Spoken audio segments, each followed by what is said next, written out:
Now at 9, the jurors have reached a verdict in the Delphi murders trial. Learn what exactly the outcome is. And a 50-year-long cold case has finally been solved. Find out how authorities use technology to find the answers. A shooting in Tuskegee, Alabama has killed one and left over a dozen injured. We have the latest. Today is Veterans Day. Learn how the U.S. President paid his respects and how one American icon was recognized. And colder temperatures will be moving into the region with a chance of frost. NewsLink Indiana starts now. Local news about local people, live from Ball State Unified Media. You're watching NewsLink Indiana. Good evening and thank you for joining us tonight. I'm Wyatt Mayer. And I'm Sophie Schick. Tonight we have breaking news on the trial for the 2017 Delphi murders. Richard Allen has been found guilty on all 4 counts. Allen was arrested in 2022 for the killings of 13-year-old Abigail Williams and 14-year-old Liberty German. Jurors convicted Allen of 2 counts of murder and 2 additional counts of murder while committing or attempting to commit kidnapping. His trial was repeatedly delayed after his defense attorneys withdrew from the case and were reinstated by the Indiana Supreme Court. Allen is scheduled to be sentenced on December 20th. He could face up to 130 years in prison.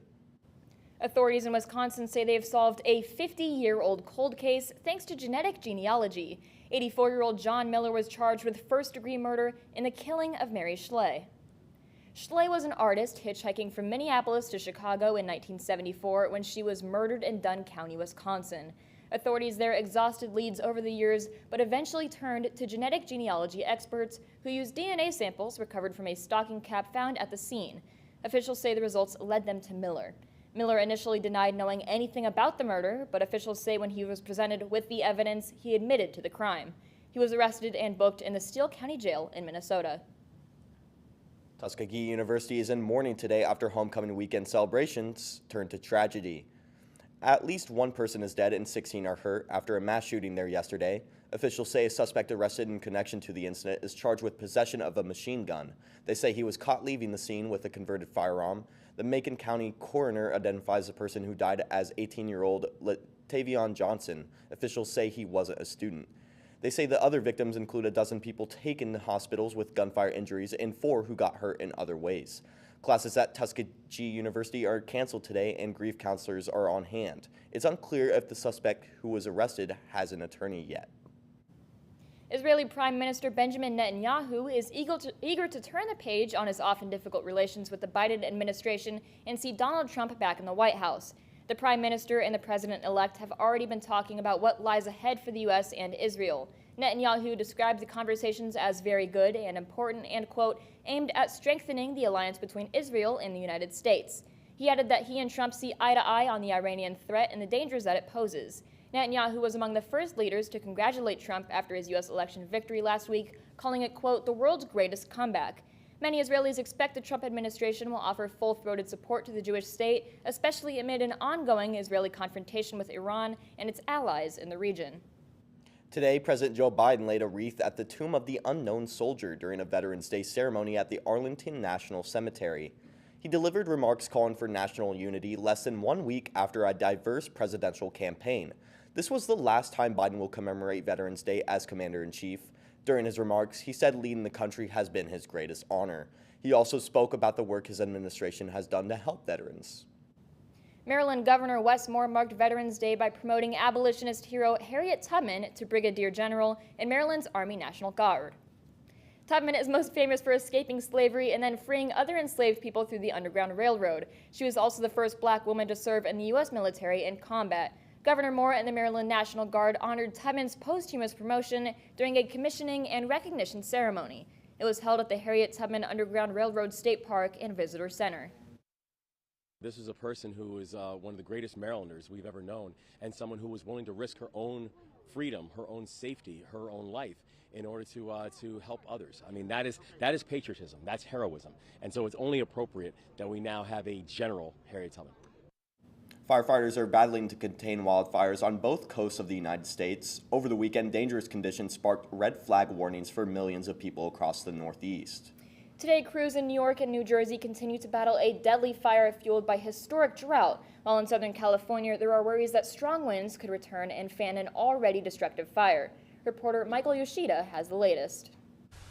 Coast to coast, wildfires are leaving a destructive and deadly path. Thousands of acres near the New York and New Jersey border have been burned by the Jennings Creek fire, which also led to the death of an 18-year-old New York State Forest Ranger volunteer. There's a young man that's out there doing some really hard work. So I would definitely say, New Jersey sends its condolences to his family. Historic drought, dry air, and high winds fueling the flames. You pick up leaves, they crunch in your hand like powder. It's going to be dangerous. The New Jersey Forest Fire Service saying it has responded to 537 wildfires as of Sunday, nearly 500 more than in the same period last year. Across the country in Southern California, the mountain fire has burned more than 20,000 acres and destroyed more than 170 structures. It's hard to see this. It's harder, I think, today for me than it was even a few days ago to wrap my head around the gravity of what has happened to our home. As thousands of evacuees return home to see what they've lost, calmer weather over the weekend allowed firefighters to get containment up to 36%. But Monday, fears remain the fire could continue to spread, with strong winds expected to return to Southern California. In Washington, D.C., I'm Michael Yoshida reporting. The cause of the mountain fire in California remains under investigation, with officials looking into whether power lines may have contributed. Now, of course, we can only hope that everyone stays safe in this time. Yes, I agree. Now let's go to Jay Lessick with our weather. Thank you, Sophie. Thank you, Wyatt. Fire weather won't be an issue here, but what will be is the cooler temperatures moving in. That starts with the current conditions here. 50 out of Indianapolis. Further north you go, the colder it's generally going to get. 47 South Bend, 43 up to Chicago. A bit warmer down. Evansville, 54 is the hot spot in terms of our state currently. The next 12 hours are going to taper off in terms of temperature, all the way down into the potentially mid-30s, where we could be seeing some potential frost overnight. I'll have more on that in a bit. We'll be tracking the cooler temps, rain chances, and potential frost. Coming up, we have the story on a local bookstore owner. Don't miss it. And some economic updates when we come back. Dear moms and dads, what you have achieved here today is going to help us and our futures. It is why we are coming up on stage to collect your diplomas. You know it's true. Mom, we love you always. Everything I do, When you graduate, they graduate. Visit finishyourdiploma.org to find free and supportive adult education centers near you. Last week, Brandon met a girl on a dating app. One day after work, he finally found the courage to ask her out. No answer. He started to panic. Was he being too pushy? Maybe it was too Sorry I didn't respond. I was driving. I would love to go on a date. How does tonight sound? Brandon tried to play it cool, but inside he knew. A girl so smart, so responsible. She must be a keeper.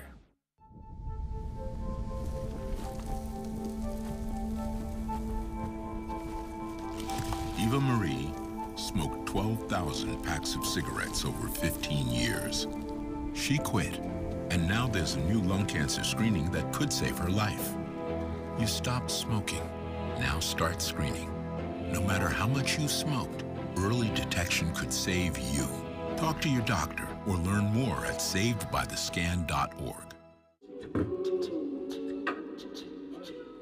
Man, it's lonely. Like, going through life lonely.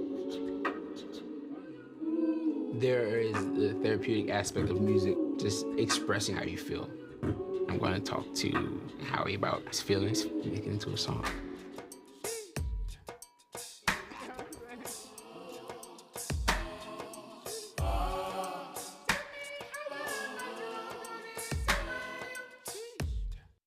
Welcome back. One local bookstore owner is using her lifelong dream to pull underrepresented authors off the page and into the spotlight. NewsLink Indiana's Abby Urban has more. I am the book boss. In a little shop on High Street, books are more than pages and covers. They are stories. Ink Drinkers Anonymous is a local bookstore that works to bring underrepresented authors to the front cover. My focus with the bookstore is diverse authors and stories. Inclusivity and diversity is really important to me because there's a lot of that lacking in the available books and literature that are out there. So I wanted to be a hub that provided that to the community. Growing up, Kaylee rarely read books with a character that looked like her. So she wanted to house a space of inclusivity to show young people that they can be the hero in their own story. So the first time that I read a book other than The Color Purple, that the main character looked like me was probably in 2021 or 2022. So I was in my early to mid 20s. There was this sense of euphoria in seeing and reading about a character that I could see myself in their place, that I could see myself playing that role. Kaylee feels that it's really important for other people to experience the joy of reading about and seeing someone that looked like them. On top of sharing and selling books, Kaylee also uses another way to share the love of reading, and that is decorating. So I like to repurpose books whenever I can. I did it with my sign out front as well. But whenever I get in books that are damaged or honestly just need to hit the bin otherwise, I like to repurpose them some way. So I took, I would say probably 3 or 4 different books, and I Mod Podged them on here to make a cute little countertop. Even though they are moving to a new location, Ink Drinkers Anonymous will still work to continue to represent all authors one page turn at a time. In Muncie, Abby Urban, NewsLink, Indiana. Ink Drinkers Anonymous will be closing their current location on December 20th, but will reopen on Patterson Block on January 4th. If you want to visit them at their current location, you can visit their Facebook page to see any and all upcoming events. The cost to borrow money has gone down slightly. The Federal Reserve approved lower interest rates by a quarter point last week, but mortgage rates still remain high. The Federal Reserve announcing last week to cut the benchmark federal funds rate by a quarter point lowered borrowing costs for banks to 4.5 to 4.75%. The move will lower interest rates for things like credit cards, car loans, and other debt. But the one borrowing cost that hasn't gone down are mortgage rates. In fact, 30-year fixed mortgage rates inched up last week to 6.79%, according to Freddie Mac. Home prices hitting new record highs with each passing month, and this is simply due to the fact that we have a housing shortage.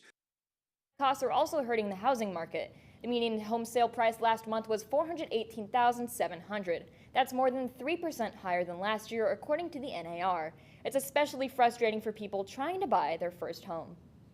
Bitcoin has reached a new record high. The world's largest cryptocurrency briefly touched $80,000 for the first time Sunday. Bitcoin surged in the run-up to Tuesday's election and surged once it became clear Donald Trump would win. It has since continued to rise following the president-elect's victory, which investors believe is a bullish sign for the crypto industry. Trump has fully embraced crypto in recent months and said he wants it to be mined and minted in the U.S. He has also proposed to launch a strategic national Bitcoin stockpile. Coming up after the break, I will have more information on the frost and colder temperatures moving into the region. All that and more in my full forecast coming up. As a dad, every day is a challenge. To make sure that the time that I have, I spend with them. It doesn't matter how tired you are, you have to try and to teach them. When they learn something new, and you can just see in their faces, it's such an incredible moment. It's those moments that are my favorite. When it comes to making plans, you are the best. What about those barbecues you plan in detail for your family? Or your daughter's first costume party? It was out of this world. The same way you plan each detail for those moments, start planning to protect you and your loved ones from a natural disaster. Sign up for local weather and emergency alerts. Prepare an emergency kit and make a family communications plan. Protecting your family is the best plan you can make. When tornadoes touched down in parts of our viewing area, NewsLink Indiana kept you informed days in advance. You do need to be seeking shelter. Marginal risk of severe weather. And days after. The roof has been ripped completely off of this house, giving you a first-hand look at the communities affected. When your neighbors lose their house and you don't, how lucky you are. The first to alert you of severe weather before it happens. NewsLink Indiana weather. Can't believe you're doing this alone. I've done it before. I remember you threw your back out. How you holding up? Hand me that board. Nothing wrong with getting help. I'm good. I did it when Felicia left. I'll figure it out. I know you will, but you don't have to do it alone. That's all I'm saying. If I promise to look into it, will you drop it and help me build this fence? Now you need my help. It can be a real pain sometimes, you know that? Mm-hmm. If you or a veteran you know needs support, don't wait. Reach out. Find resources at va.gov/reach. Welcome back. The cold weather, or cooler weather, I should say, is going to make a return this week. And we'll start with the current conditions. We see 50 in Indianapolis, a little warmer towards the south, Evansville at 54, and then further north you get 47 by South Bend, and then 43 in Chicago. It's generally colder the further north you get.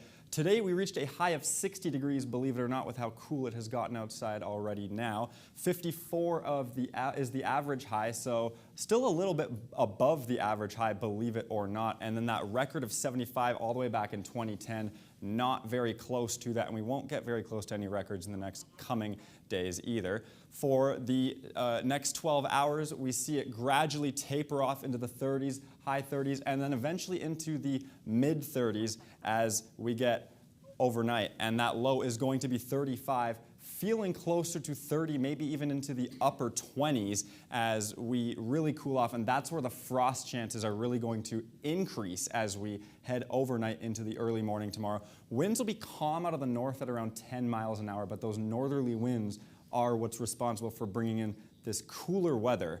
So for tomorrow morning, you wake up 37 degrees. It's going to be chilly. You may see that frost on your car, on your grass, just a light layer blanketing. Again, winds calm northeast 10 miles an hour. They should peak at around 15 at around the noon hour tomorrow, and 46 degrees by noon, and then 47 by 5 p.m. We could peak at around 50, maybe even 51 degrees in between 12 and 5 tomorrow. Slightly a little below average, but not too bad. The 24-hour temperature change we really see as we get further east and northeast, especially those drops. Muncie has received a 10-degree temperature drop over the past 24 hours. Fort Wayne, 9 degrees. Shelbyville, 10 as well. Bloomington, 7-degree drop, and those are going to continue to drop. The winds are not going to be too big of an issue as we see 13 around most of the viewing area, 13 miles an hour. Shouldn't be too windy as we head over the next few days in this colder spell. Wednesday is when we could expect the winds to peak, especially further west, but the stronger winds shouldn't really impact us. And then for the 6 to 10 day temperature outlook, we're actually going to increase, warm up as we head into the weekend, into next week, and out west is actually going to stay on the cooler side. So this won't last for a long time, this colder weather, just for a bit of this week as we see 51 in that 7-day forecast to start your day. Those lows are when we can see the frost, and then into the weekend, a bit of a warming trend. We could see that rain on Thursday, as that is our one day we could see just a little shower, and then warming up into the weekend, 58 Saturday, and then we could potentially see the 60s return as we head into early next week. Well, I'm not so excited about the frost. I have shorts to change into on the way back, and it's already quite cold, so we'll see how that goes. Yeah, I actually went home for the weekend, and my parents had already started decorating for the holidays, so with a mix of the weather and all the decorations being at my home certainly has me excited for Christmas. Puts me in the spirit. Yeah, I mean, I don't personally love cold temperatures all the time, but I am excited for this Christmas season. I miss having a nice cup of hot cocoa. Absolutely. Well, thank you, Jay. There's lots more to get to on NewsLink Indiana. Stephen Grada has a preview of sports. Thanks, Sophie and Wyatt. Some new Cardinal faces make their home debuts, and another flock flies to grounds they haven't been to in years. All this and more next in sports. It's something about having that piece of paper. Some people think that's worth more than my skills. I've run this place for 20 years, but I still need to prove that I'm more than what you see on paper. You gotta be so good they can't ignore you. It's the way my mind works. I have a very mechanical brain. Analytics and empathy. That's how I've gained clients. I am more. I'm more than who I am on paper.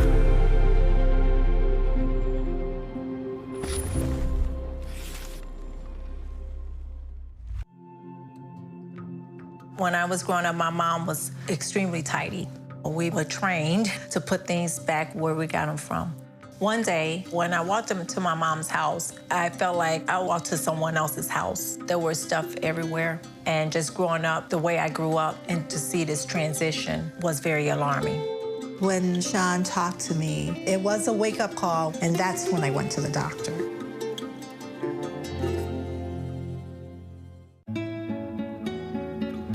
¿Qué color? Perfecto, mijo. Gracias. Thank you. What's wrong, mijo?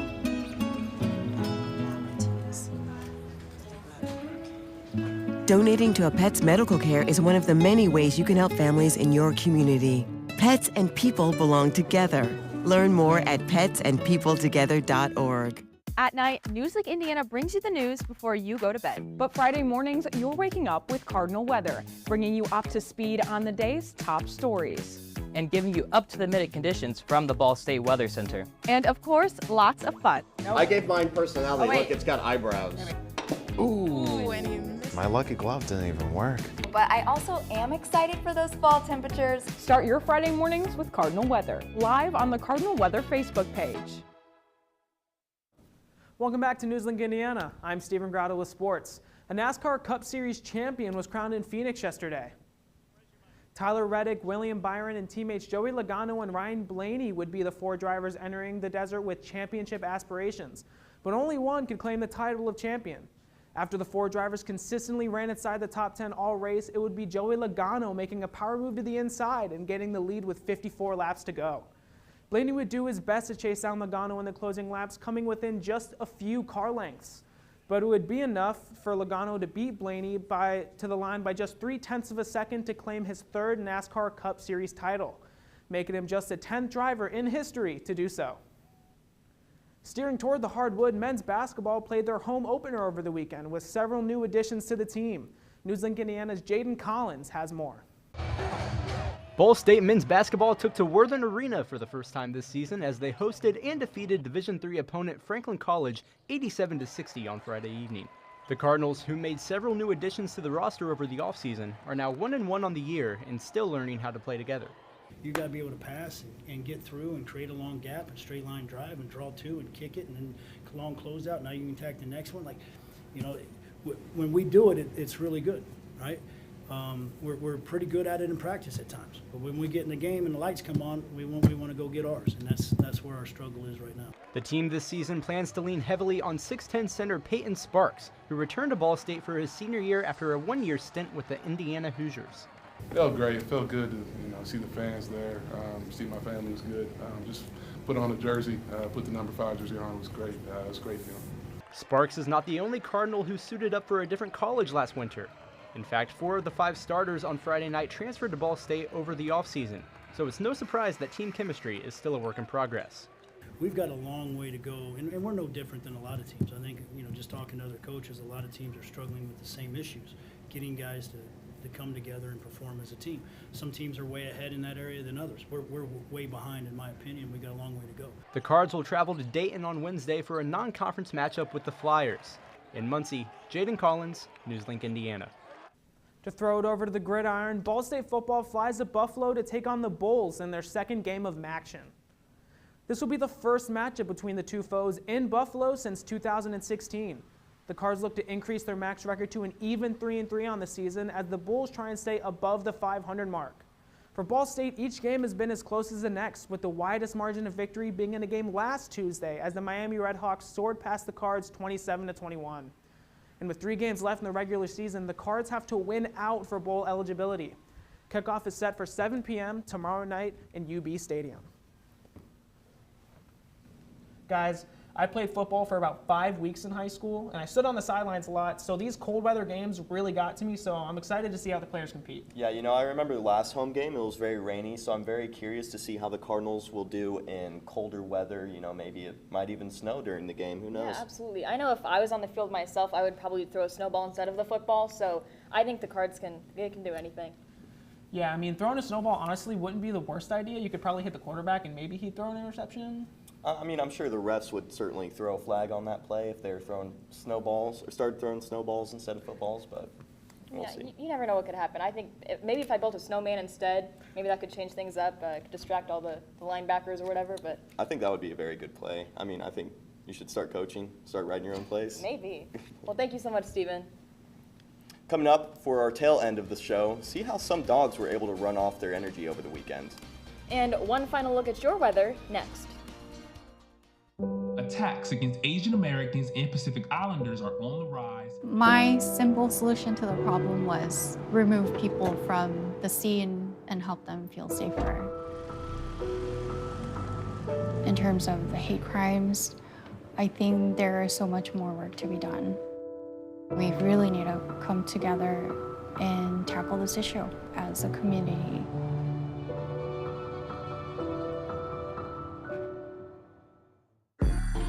I'm an ex-drug dealer, and I'll be your sub today.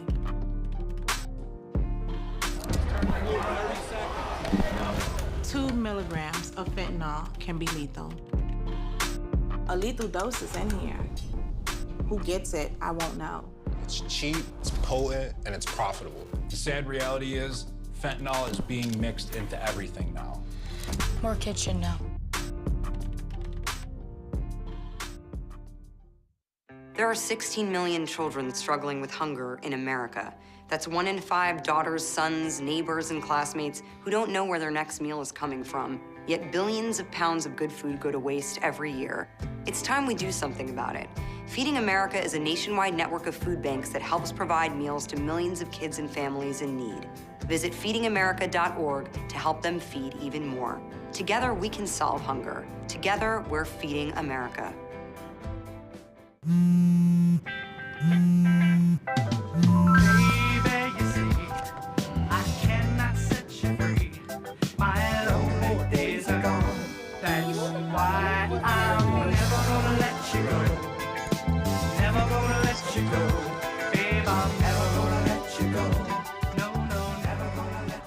Here you go. Thank you. Thank you.